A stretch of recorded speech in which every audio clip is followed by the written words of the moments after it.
गरीब साध साध सब नेक हैं, आप अपनी ठोरे। जो सतलोक ले जाएंगे वो साधु कोई और।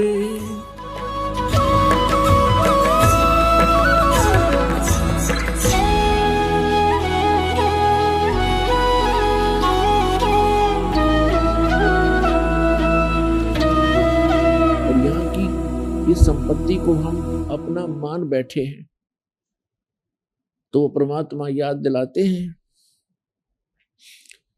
काया तेरी है नहीं ये माया कहां से हो, चरण कमल में ध्यान रखो इन दोनों को खो। जब तेरा शरीर ही तेरा नहीं, बोले प्राणी, जब तेरा शरीर ही तेरा नहीं, एक दिन ये समाप्त होगा, सवा होगा या दफना दिया जाएगा, तो ये माया को तू अपनी कैसे मान बैठा है? भोले प्राणी, कुछ विवेक से काम ले। तो पुण्यात्माओं, परमात्मा प्रथम बार जब यहां आए, हम अपनी गलती से इस काल के जाल में फंस गए। अब यहां थोड़ी सी आपको मौखिक सृष्टि रचना सुनाऊंगा, उसके बाद आपके हृदय में ये जो ज्ञान है यथार्थ, ये तुरंत समाएगा। अब जो दास आपको कथा सुनाएगा सृष्टि रचना की, ये प्रथम बार जो व्यक्ति, जो बहन भाई सुनेगा, उसको अच्छा सा नहीं लगेगा, क्योंकि हमने महाभारत सुन रखी है, हमने कृष्ण लीला देख रखी है, हमने श्री राम लीला देख रखी है, और हम दृढ़ हो चुके हैं कि भगवान की कथाएं बस ऐसी ही होती है। लेकिन हम भूल जाते हैं कि हमारे धर्मगुरु कभी तो कहते हैं ब्रह्मा जी सारी सृष्टि के रचनहार है, कभी कहते हैं विष्णु जी सर्वशक्तिमान है, सबके रचनहार यही है, कभी कहते हैं भगवान शंकर ही 3 रूप धारण करके सबकी सतिथि सृष्टि और संहार करते। तो ये लोकवेद दंत कथा थी और हमने यहाँ घड़ी सुन रखी है और बहुत वर्षों से सुनते हुए आ रहे हैं, हमें कोई ऑब्जेक्शन इसमें रहा नहीं, क्योंकि 1 से सुनते हैं, 2 से सुनते हैं, 100 से सुनते हैं, 1000 से सुनते, वो झूठ भी हमें सत्य लगना प्रारंभ हो जाती है। हमारे साथ ऐसा ही हो चुका है। और जिसमें हम सत्य, जब वो सत्य बताई जाती है तो इतना असत्य सुनने के बाद जिसको हम सत्य मान चुके हैं, वो जल्दी सी स्थान छोड़ती नहीं। जो असत्य हमने गना सुन रखा होता है वो जल्दी सी स्थान नहीं छोड़ता।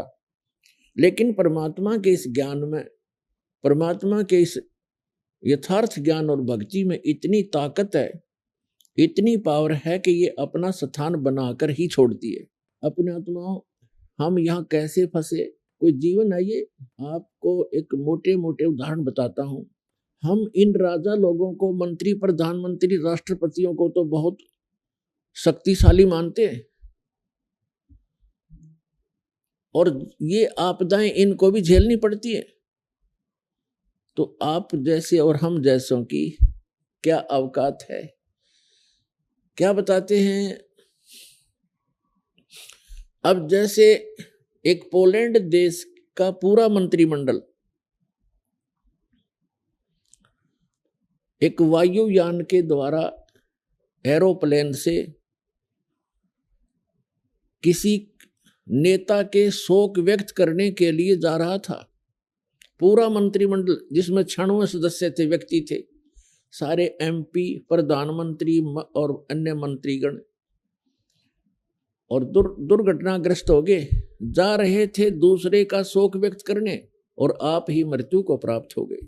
आप तो केवल एक छोटी मोटी कोई कोठी की आशा लगाए बैठे होगे, कोई बेटा या बेटी की, या कोई छोटी मोटी प्लाट हो जावे, कोई नौकरी मिल जावे, और उन मंत्री और प्रधानमंत्री, उनकी कितनी आशाएं होंगी, वो किस आशा को लेकर जी रहे थे, और एक पल में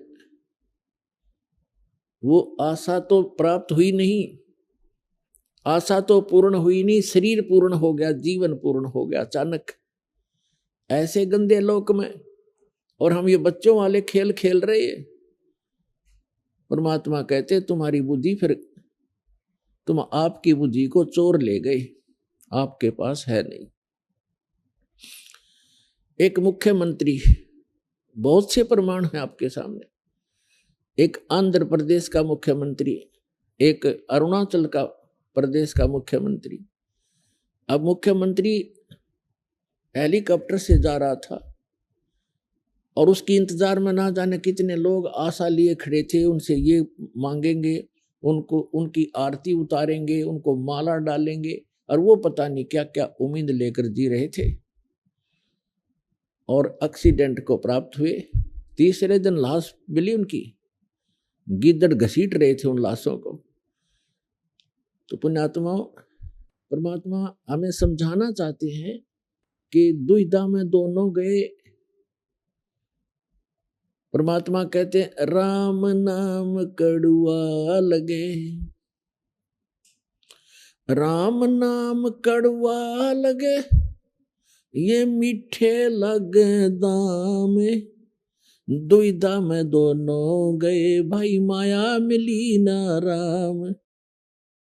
परमात्मा पाने के लिए हमने इस माया का लालच छोड़ना पड़ेगा, और परमात्मा में हम दृढ़ हो जाएंगे तो माया तो छाया की तरह आपके साथ रहेगी, पर यह विश्वास आपको हो नहीं पाता क्योंकि हम परमात्मा से मिलने वाले लाभ को अभी तक प्राप्त नहीं कर पाए, इसलिए हमें अविश्वास सा बना हुआ है। जैसे अन्य संतों से दीक्षा प्राप्त जितने भी भक्त हैं वो भक्ति भी श्रद्धा से करते हैं, लेकिन परमात्मा से मिलने वाला लाभ उन्हें प्राप्त ना होता, जिस कारण से वो अन्य विकार भी और छल कपट वो उसी तरह की क्रियाओं में लीन रहना पड़ता है, उनकी मजबूरी है। गीता के यथार्थ विश्लेषण की जानकारी के लिए पढ़ें पुस्तक गीता तेरा ज्ञानामृत।